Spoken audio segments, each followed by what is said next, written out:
যেটা NCC national constitutional council সম্পর্কে সেইটা কোনো আলোচনায় কোনো পর্যায়ে এখনো পর্যন্ত যাওয়া যায়নি, সেটাও পেন্ডিং রয়েছে। এখনো পর্যন্ত সেই বিষয়টা নিষ্পত্তি হয়নি এই কারণে যে রাষ্ট্রপতি নির্বাচনের আগে রাষ্ট্রপতির ক্ষমতা কি হবে এবং রাষ্ট্রপতির কি কি বিষয়ে স্বাধীনভাবে মতামত দিতে পারবেন এবং দ্বিকক্ষ বিশিষ্ট পার্লামেন্ট হলে সেই ইলেকট্রাল কলেজ সংক্রান্ত দ্বিকক্ষ বিশিষ্ট পার্লামেন্টের সদস্যগণ, নারী আসন সদস্যগণ আর জাতীয় সংসদ সদস্যগণ ইলেকট্রাল কলেজ হবে কিনা, তাদের ব্যালটে তাদের ভোটটা গোপন ব্যালটের মাধ্যমে হবে কিনা এবং ইলেকট্রাল কলেজের মধ্যে আরো বিস্তৃত হবে কিনা, যে আইডিয়াগুলো নিয়ে আলোচনা হয়েছে তাতে করে এই আলোচনাও এসছে যে ইউনিয়ন পরিষদের চেয়ারম্যান, মেম্বারগণ, স্থানীয় সরকারের বিভিন্ন পর্যায়ের ইলেক্টেড প্রতিনিধিগণ, পৌরসভা, সিটি কর্পোরেশন সহ জেলা পরিষদ সহ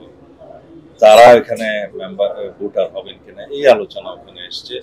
তো বিভিন্ন রকমের মতভেদের কারণে রাষ্ট্রপতির ইলেকট্রাল কলেজ সম্পর্কে যেহেতু সিদ্ধান্ত আসা যায়নি, সেটাও পরবর্তীতে আলোচনার জন্য পেন্ডিং রাখা হয়েছে। প্রধানমন্ত্রীর মেয়াদ সংক্রান্ত আলোচনাটা আজকের 1 নম্বর এজেন্ডা থাকলেও আলোচনাটা শুরু হয়েছে বলতে গেলে 4:30টার পরে।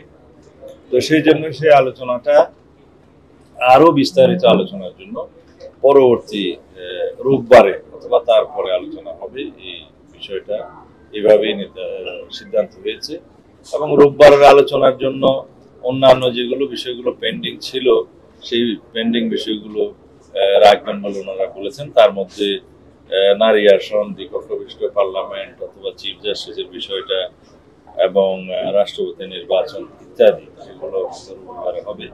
নতুন কোনো এজেন্ডা সেদিন অন্তর্ভুক্ত হবে কিনা এখন আমরা জানি না।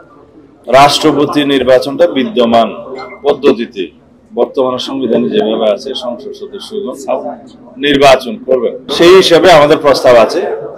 তবে সেই প্রস্তাবের সাথে আমরা অ্যাড করেছি পার্লামেন্টের সদস্যগণ 300 সদস্য যারা সরাসরি নির্বাচিত হবেন, তারপরে মহিলা আসন যদি 100তে উন্নীত হয়, বর্তমানে 50 আছে সেই সদস্যগণ, তাহলে 400।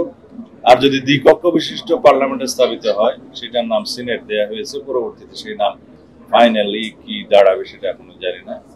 তার সদস্য সংখ্যা যদি 100 হয়, যেটা আমাদের প্রস্তাব, তাহলে এই 500 জন সদস্যদের ভোটে রাষ্ট্রপতি নির্বাচন হবে। এখানে একটি আইডিয়া এসছে যে তাদের ভোটটা কি ওপেন হবে নাকি গোপন হবে। তা একটা পপুলার মতামত এখানে উঠে এসছে, তা হচ্ছে গোপন ব্যালটে হওয়া উচিত। তা আমি আমাদের দলের অবস্থান এবং কনস্টিটিউশনাল ইন্টারপ্রিটেশন নিয়ে যে কথাগুলো ওখানে বলেছি আপনাদের সামনে বলতে পারি। যেহেতু আর্টিকেল 70-তে আমরা ওপেন করে দিয়েছি, কয়েকটা বিষয় বাদে বাকি সব বিষয় পার্লামেন্টের সদস্যগণ স্বাধীনভাবে ভোট দিতে পারবেন, দলের বিপক্ষেও আলোচনা করতে পারবেন, অবস্থান নিতে পারবেন। সেখানে আমাদের 4টা বিষয় আছে। একটা হচ্ছে আস্থা ভোট, অর্থ বিল, সংবিধান সংশোধন বিল এবং জাতীয় নিরাপত্তা সংক্রান্ত এই বিষয়গুলো বাদ দিলে বাকি সর্ব বিষয়ে সংসদ সদস্যগণ স্বাধীন থাকবেন। তাহলে এই ক্ষেত্রেও তো সংসদ সদস্যগণ স্বাধীন। তো সুতরাং এই স্বাধীনতা ভোগ করে যদি সবাই একটা সর্বসম্মত সিদ্ধান্তে আসে যে গোপনীয় ব্যালটের মধ্য দিয়ে এই 500 সদস্যের ইলেকট্রাল কলেজের সবাই সংসদ সদস্যগণ উদ্দা হাউসের তারা যদি গোপন ব্যালটের মাধ্যমে রাষ্ট্রপতি নির্বাচন করেন, সেখানে স্বচ্ছতা, নিরপেক্ষতা সবকিছু বজায় হবে বলে আমরা মনে করি। তবে সেটা সিদ্ধান্তের বিষয় এবং এই সিদ্ধান্তটা আমাকে আমার দলের পক্ষ থেকেও অনুমোদন নিয়ে আসতে হবে। যদিও কনস্টিটিউশনালি এটা মোটামুটি একটা গ্রহণযোগ্য সিদ্ধান্তের মতো হয়ে যায়, যেহেতু আমাদের আর্টিকেল 70-তে এটা ওপেন করা আছে। এটা হচ্ছে আমাদের অবস্থা।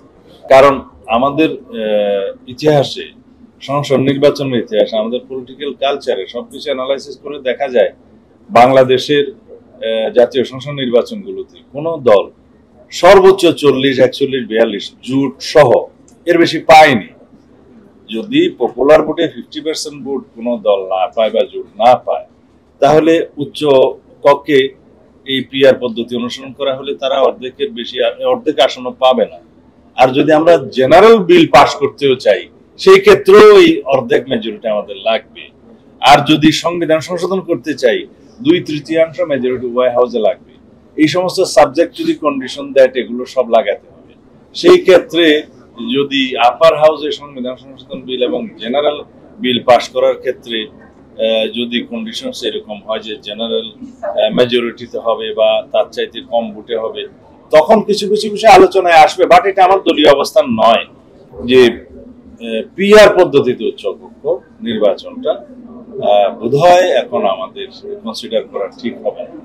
তবে আমাদের দলের পক্ষ থেকে আমরা এই দ্বিকক্ষ বিশিষ্ট সংসদের ধারণা প্রস্তাব এই জন্যই দিয়েছিলাম যে দেশের বিশিষ্ট নাগরিক, শিক্ষাবিদ, ক্রীড়াবিদ, সমাজবিজ্ঞানী, রাষ্ট্রবিজ্ঞানী সহ দেশের বিভিন্ন সেক্টরে যাদের অবদান আছে, যাদের চিন্তাধারা, যাদের কন্ট্রিবিউশন জাতিকে, আমাদের জাতি গঠনে এনরিচড করবে বা যাদের কন্ট্রিবিউশন থাকা উচিত, তাদেরকে এখানে প্রতিনিধিত্ব আকারে অ্যাকোমোডেট করার জন্য আমরা এটি বিবেচনা করেছিলাম। এবং আমরা এখানে সরাসরি ভোটের কথা কিন্তু এই পার্লামেন্ট গঠনের ক্ষেত্রে, আপার হাউসের ক্ষেত্রে বলে নাই। সর্বদিক বিবেচনায় আমরা মনে করি পিআর পদ্ধতিটা এখানে সঠিক হবে।